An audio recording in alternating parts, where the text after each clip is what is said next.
રથને ખેંચીને સરસપુર લઈને આવ્યા છે અને સુભદ્રાજીના રથમાં હું સવાર છું શિવાની સાથે અને હું ને શિવાની સરસપુરની અંદર આ મોસાળું કર્યું અને ત્યારબાદ હવે ખલાસી ભાઈઓ સાથે વાતચીત કરી રહ્યા છે। શિવાની આપણી સાથે ખલાસી ભાઈઓ છે અને ઘણા વર્ષોથી હું તેમની સાથે જોડાયેલો છું। ખાસ કરીને અમને એ જણાવો કે આટલો બધો ઉત્સાહ તમારામાં કેવી રીતે ટકી રહે? થાક નથી લાગતો?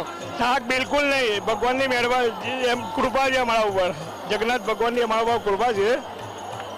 अच्छा दादा पण આપણી સાથે છે શિવાની, એમને જરા પૂછો કે કેવો ઉત્સાહ આટલા વર્ષો સુધી એમનો રહ્યો? બિલકુલ પેઢી દર પેઢી ખલાસી તરીકે એક સેવા આપવી કેવું લાગી રહ્યું છે દાદા? ખલાસી તરીકે સેવા તમારી અનેકો પેઢીએ આપી। બહુ સારું લાગી રહ્યું છે। આ તહેવારે તો આમ લાગે છે કે 6 મહિને આવવો જોઈએ, એના બદલે એક જ વર્ષે આવે છે। ભગવાનની સેવા બી થાય છે અને એમના ઉત્સાહ બી વધે છે અને ભગવાન અમારી ઉંમર બી લાંબી કરે છે, તાકાત બી આપે છે। અને દર વખતે આ જ રીતે આવું બાંધકામ કરવાનું, રથની દેખભાળ રાખવાની એ પણ બહુ મોટું કામ છે। એ તો ખરું જ ને ફરી એ છતાં બી આપણે કરીએ છીએ। રથનું બધું નીચેનું કામ હોય, પૈડાનું કામ હોય, રિપેરિંગનું કામ હોય, બધું કરી દઈએ છીએ।